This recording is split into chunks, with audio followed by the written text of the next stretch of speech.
Doctor Baba Saheb Ambedkar open university.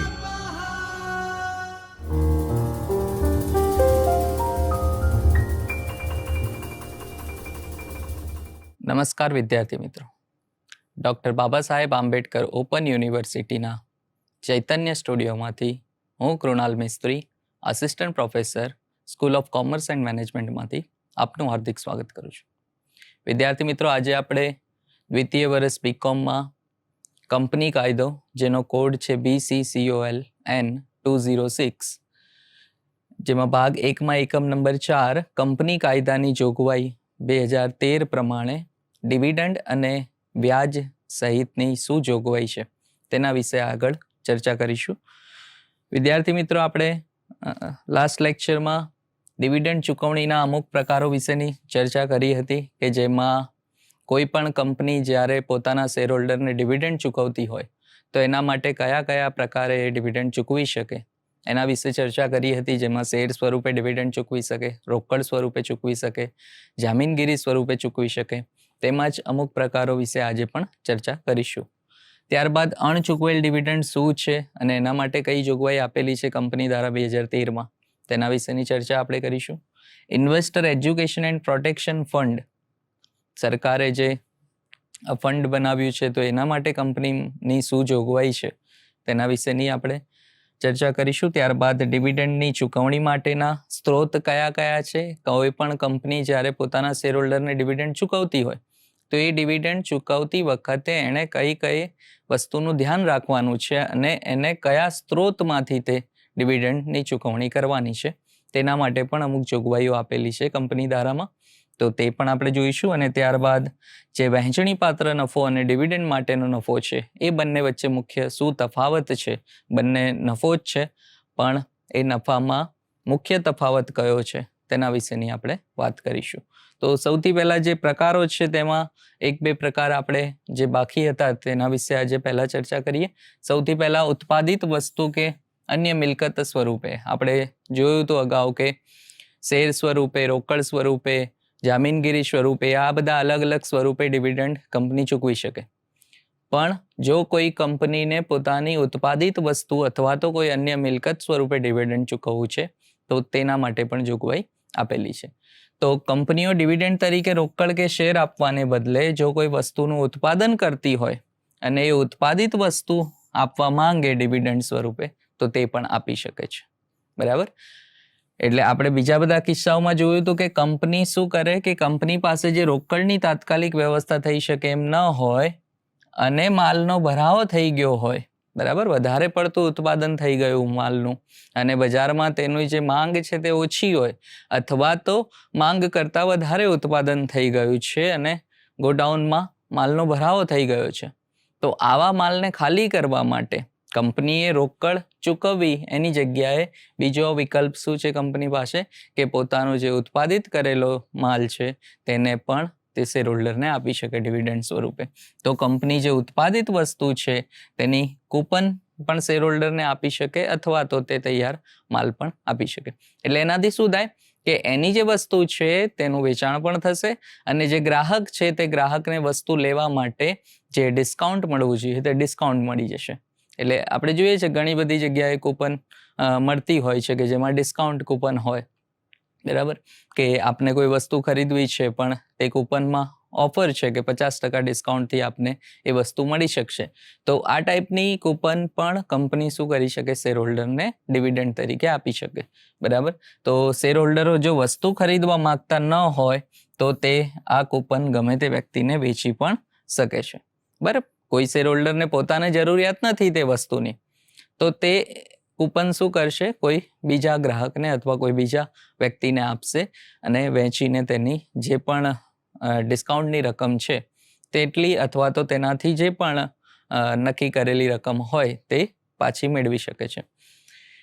એક ઉદાહરણ છે કે કાપડનું ઉત્પાદન કરતી કંપની જો પોતાના શેર હોલ્ડરોને કાપડ ખરીદવાની કૂપન ડિવિડન્ડના બદલામાં આપે, બરાબર, તો એ પણ ડિવિડન્ડ સ્વરૂપે ચૂકવણી, બરાબર, કે જે ઉત્પાદિત વસ્તુ તરીકે ચૂકવણી છે. કાચનો માલ સામાન બનાવતી કોઈ કંપની હોય તે કપ રકાબી અથવા ગ્લાસ વગેરે ક્રોકરી સામાન ખરીદવાની કૂપન આપે તો આ બધી વસ્તુઓ ખરીદવા માટે કૂપન આપવી હોય તો કંપની શું કરી શકે, પોતાના શેર હોલ્ડરોને કૂપન પણ આપી શકે છે અને પોતાનું ડિવિડન્ડની રકમ છે તે રોકડમાં ચૂકવવાની જગ્યાએ આ રીતે કૂપનથી પણ ચૂકવી શકે છે. પરંતુ અમુક શરતો પણ છે કે બે મહત્વની શરતો શું છે કે આ નીતિની સફળતા માટે જરૂરી છે. સૌથી પહેલા કે કંપની જે વસ્તુનું ઉત્પાદન કરતી હોય તે જીવન જરૂરિયાતની વસ્તુ હોવી જોઈએ. કારણ કે કોઈ પણ ગ્રાહક ત્યારે તે વસ્તુ ખરીદવા જશે જ્યારે જેની પોતાને જરૂરિયાત છે, અથવા તેને જો કોઈ બીજાને વેચવી હોય આ કૂપન તો બીજાને પણ તેની જરૂરિયાત હોવી જોઈએ. એટલે જીવન જરૂરિયાતની વસ્તુ હોય તો તેને આ કામનું છે.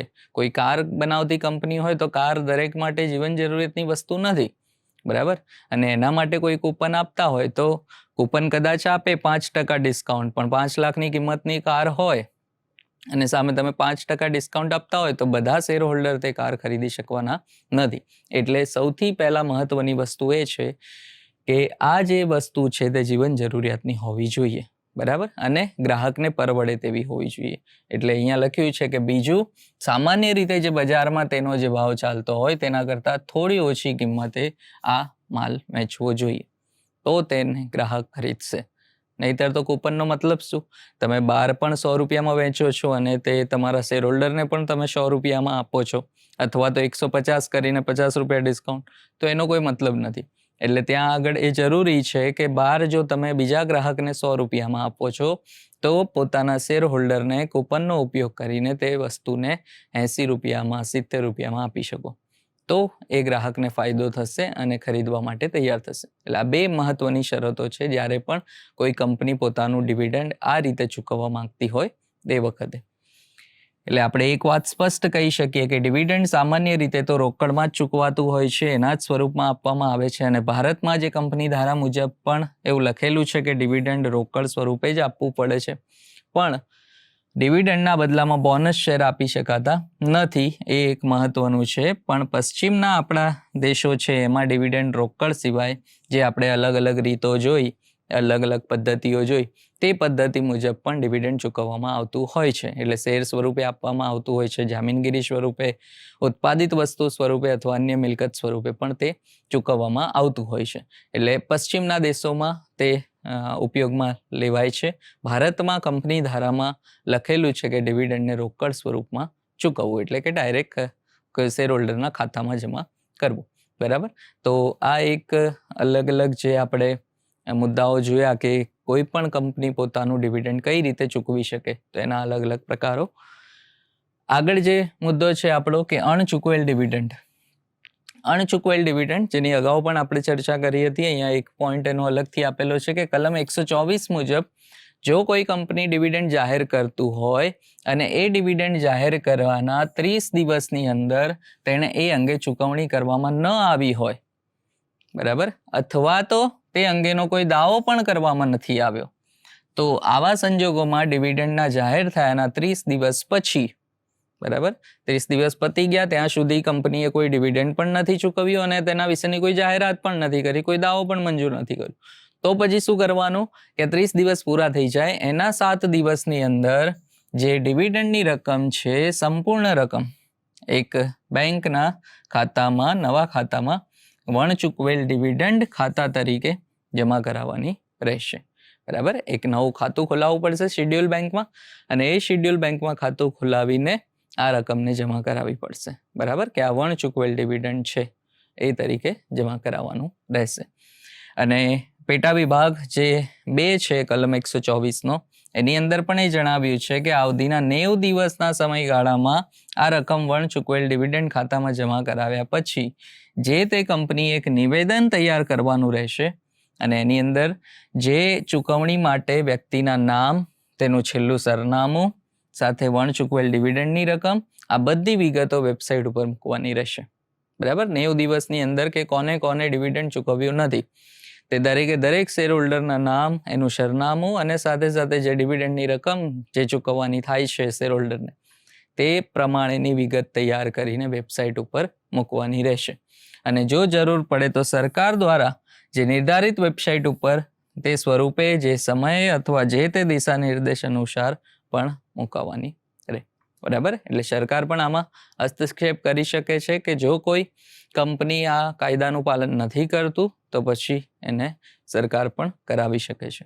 એટલે આ પ્રકારની અણચૂકવેલ ડિવિડન્ડ માટેની જોગવાઈ આપેલી છે. બીજું કે આવી ફેરબદલી કરવામાં જો કોઈ કંપની કસૂરવાર થશે તો સંપૂર્ણ રકમ અથવા અંશતઃ રકમ ચૂકવવાની બાકી રહી ગઈ હોય અને ચૂકવણીની નિર્ધારિત મુદત વીતી ગઈ હોય તો જેટલા દિવસ માટે ચૂકવણી વિલંબિત થઈ હોય એટલા દિવસ માટે શું કરવું પડશે? જે અનડિવિડન્ડ જે વણચૂકવેલ ડિવિડન્ડ છે તેની રકમ માટે જે તે કંપનીએ 12% લેખે વ્યાજ સહિત વળતર ગણીને જમા કરાવવાનું પડશે. બરાબર. કે ડિવિડન્ડ ચૂકવાયું નથી અથવા તો પૂરેપૂરું અથવા તો અંશતઃ જેટલું પણ બાકી હોય તો જે ડિવિડન્ડની મુદત વીતી ગઈ છે, મુદત વીતી ગયા પછી જેટલા દિવસ લેટ કરશે કંપની એટલા દિવસનું 12% લેખે વ્યાજ ગણીને ચૂકવવાનું થશે અને એની રકમ જમા કરાવવાની થાય છે. એટલે જો કોઈ વ્યક્તિ કે જેને આવા ડિવિડન્ડની ચૂકવણી થયેલ ન હોય તો તે વ્યક્તિ ગમે તે સમયે પેટા વિભાગની જોગવાઈ અનુસાર, બરાબર, જે આ પેટા વિભાગમાં જોગવાઈ આપેલી છે તે મુજબ કંપની સમક્ષ આવા ન ચૂકવાયેલા ડિવિડન્ડ માટે ચૂકવણીની અરજી કરી શકશે અને જે તે કંપનીએ તેને આ ડિવિડન્ડની રકમ વ્યાજ સહિત ચૂકવવી પડશે. એટલે આ પણ એક જોગવાઈ આપેલી છે કે શેર હોલ્ડરને રહી ગઈ હોય તો શેર હોલ્ડર પણ પોતે અરજી કરી શકશે કે મને આ ડિવિડન્ડની રકમ મળવાની બાકી છે, તો પછી કંપનીએ જેટલા દિવસ લેટ કર્યું હોય એટલા દિવસ ઉપર વ્યાજ ગણીને બાકીની રકમ ચૂકવવી પડશે. તો આ એક અણચૂકવેલ ડિવિડન્ડ. બીજું એક છે કે investor education and protection fund, જે કંપની ધારા 2013ની કલમ 125માં પેટા કલમ 1 મુજબ કેન્દ્ર સરકાર દ્વારા જે investor education and protection fund છે તેની શરૂઆત કરવામાં આવી છે. બરાબર. અને આ ફંડને શરૂ કરવાનો મુખ્ય ઉદ્દેશ શું છે કે રોકાણને લગતી તમામ પ્રવૃત્તિઓ, રોકાણના શિક્ષણ, જાગૃતતા અને સુરક્ષામાં મદદ મળી રહે તેના માટે આ ફંડનો ઉપયોગ કરવાનો છે. બરાબર. કારણ કે ઇન્વેસ્ટર એજ્યુકેશન એન્ડ પ્રોટેક્શન એટલે જે રોકાણકારો છે એ રોકાણકારોને આના વિશે શિક્ષણ મળે, બરાબર, જાગૃતતા થાય અને એમની જે રોકાણ કરેલું છે તેની સુરક્ષા વધે એ પ્રમાણેનું એમને શિક્ષણ મળી રહે તો તેના માટે આ ફંડ ઊભું કરવામાં આવતું હોય છે અને આ ફંડનો ઉપયોગ આ રીતે થતો હોય છે. એટલે અહીં લખ્યું છે પેટા કલમ 2માં કે નીચે જણાવેલ રકમો આ ફંડમાં જમા કરાવવામાં આવતી હોય છે. કઈ કઈ રકમ જમા થઈ શકે? કે ગ્રાન્ટના સ્વરૂપમાં કેન્દ્ર સરકાર દ્વારા આપવામાં આવતી રકમો, જેને સંસદ અધિકૃત કરવામાં આવ્યું હોય, જેનો ઉપયોગ ફક્ત આ ફંડ માટે કરવામાં કીધું હોય તો એ ફંડની રકમ કંપની શું કરી શકે? ઇન્વેસ્ટર એજ્યુકેશન એન્ડ પ્રોટેક્શન ફંડમાં જમા કરાવી શકે. બીજું, કેન્દ્ર સરકાર, રાજ્ય સરકાર, કંપની કે અન્ય કોઈ સંસ્થા પાસેથી આ ફંડ માટે કોઈ દાનની રકમ મળી હોય તો તેને પણ અહીંયા જમા કરાવી શકે. નહીં ચૂકવાયેલ ડિવિડન્ડ ખાતાની જમા રકમ હોય તો એ પણ અહીંયા જમા થશે. કંપની ધારા 1956ની જે જૂનો કંપની ધારો હતો એની કલમ 204A મુજબ ઇન્વેસ્ટર એજ્યુકેશન પ્રોટેક્શન ફંડમાં કોઈ રકમ પડી રહેલી હોય તો એ પણ અહીંયા જમા થઈ શકશે. ફંડમાંથી કરેલ રોકાણ પર વ્યાજ મળતું હોય અને એના પર મળતી કોઈ પણ અન્ય આવક હોય, આ ફંડને ક્યાંક રોકાણ કર્યું છે અને એનું વ્યાજ ક્યાંક મળતું તો એ પણ રકમ અહીંયા જમા કરાવવાની થાય. બીજી કંપનીના પાકી ગયેલ ડિબેન્ચર્સની રકમ હોય તો એ પણ અહીંયા જમા કરાવી શકાય. બેન્કિંગ કંપની સિવાય અન્ય કંપનીઓની પાકી ગયેલી ડિપોઝિટની રકમ હોય તો તેને પણ આ ફંડમાં જમા કરાવી શકે છે. એટલે કંપની કઈ કઈ રકમનો ઉપયોગ આ ફંડ માટે કરી શકે છે તો તેના માટેની અહીં વાત કરેલી છે. આ ફંડનો ઉપયોગ ક્યાં થઈ શકે? તો સૌથી પહેલું કે અણચૂકવાયેલ ડિવિડન્ડના પાકી ગયેલ ડિપોઝિટ, પાકી ગયેલ ડિબેન્ચર્સ અને વ્યાજના રિફંડ માટે આની રકમનો ઉપયોગ કરી શકાય. એટલે આ ફંડનો ઉપયોગ અહીં થઈ શકે. બીજું, રોકાણકારોના જે પ્રમોશન છે, અભ્યાસ, જાગૃતતા, સુરક્ષા માટે, કારણ કે ફંડનું નામ જ એ છે કે ઇન્વેસ્ટર એજ્યુકેશન એન્ડ પ્રોટેક્શન, બરાબર, એટલે એના એજ્યુકેશન અને પ્રોટેક્શન માટે આનો ઉપયોગ કરવામાં આવતો હોય છે. કલમ 37 અને 245 મુજબ કોઈ સભ્ય દ્વારા જો ઉદ્ભવેલ નુકસાનની ચૂકવણી માટે અથવા ટ્રિબ્યુનલ દ્વારા જો મંજૂર કરેલ રકમની ચૂકવણી માટે કોઈ રકમનો ઉપયોગ કરવો હોય તો ત્યાં આ ફંડનો ઉપયોગ થઈ શકે છે. અને નિયમોને આધીન આવી કોઈ પણ અન્ય રકમની ચૂકવણી કરવા માટે પણ આ ફંડનો ઉપયોગ કરી શકાય છે. ફંડનું સંચાલન કોણ કરે? આ ફંડની જાળવણી કોણ કરશે કે ક્યાંથી ફંડ આવ્યું, ક્યાં એનો ઉપયોગ થયો? તો ફંડની જાળવણી માટે કેન્દ્ર સરકાર દ્વારા કમિટી બનાવવામાં આવે છે જેમાં પ્રમુખ અને અન્ય સભ્યો કે જે 7 વ્યક્તિઓથી વધુ ન હોવા જોઈએ અને એક ચીફ એક્ઝિક્યુટિવ ઓફિસર હશે જે કેન્દ્ર સરકાર નિમણૂક કરશે, તેને અહીંયા લેવામાં આવશે. અને કમિટીએ જો ફંડનું નિયમો અનુસાર સંચાલન કરવાનું હોય, બરાબર, અને યોગ્ય દસ્તાવેજ અને અન્ય એકાઉન્ટ, જે અલગ એકાઉન્ટ જે કંપની ધારાની જોગવાઈ પ્રમાણે પણ ખોલવું પડશે. અને ઉપર જણાવેલ તમામ વ્યવસ્થા ભારતના જે CAG આપણે કહીએ છીએ, comptroller and auditor general of India, એના દ્વારા કરવામાં આવતી હોય છે. એટલે આ રીતે સંચાલન થશે. ડિવિડન્ડની ચૂકવણી માટેના સ્ત્રોત જે આપણે વાત કરી હતી, મુખ્ય 3 સ્ત્રોતનો ઉપયોગ થઈ શકે છે. સૌથી પહેલાં જે તે વર્ષ માટે ડિવિડન્ડ ચૂકવવાનું હોય તો તે વર્ષના ચાલુ નફામાંથી, બરાબર, એટલે ચાલુ વર્ષના નફામાંથી તેની ચૂકવણી થઈ શકે. એટલે જોગવાઈ પ્રમાણે જો નિયમો અનુસાર ઘસારાની રકમ બાદ કર્યા પછી જે નફો વધે તેનો ઉપયોગ ડિવિડન્ડ તરીકે આપણે કરી શકીએ છીએ. એટલે ડિવિડન્ડની ચૂકવણી માટે આ રકમનો ઉપયોગ થઈ શકે છે, બરાબર. એટલે કોઈ પણ નાણાકીય વર્ષમાં ડિવિડન્ડની ઘોષણા કર્યા પહેલાં અમુક ટકાવારી પ્રમાણે જે નફામાંથી અનામત રાખી શકે છે અને મુક્ત અનામત સિવાય બાકી કોઈ રિઝર્વમાંથી ડિવિડન્ડ ચૂકવી શકાતું નથી. એટલે ફક્ત જે નફો છે તેમાંથી પણ ઘસારો બાદ કર્યા પછીનો નફો હોય તેમાંથી.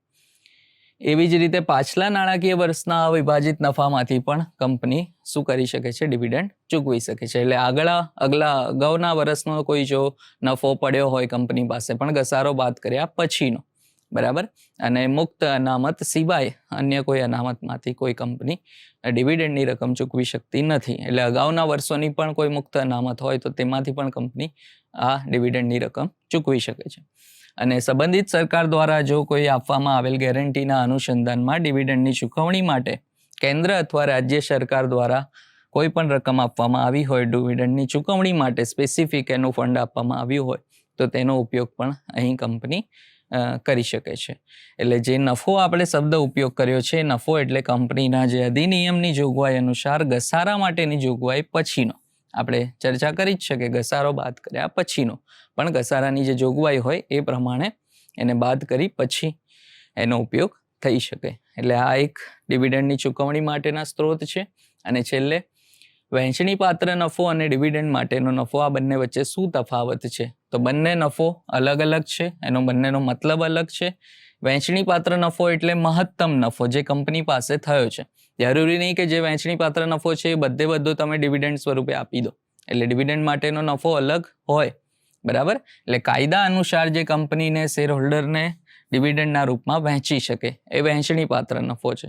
પણ એવું જરૂરી નથી કે એ પૂરેપૂરો વહેંચવો, કારણ કે અમુક રકમ એને અનામત તરીકે રાખી શકે છે અને બાકીનો નફો એ ડિવિડન્ડ તરીકે ચૂકવી શકે.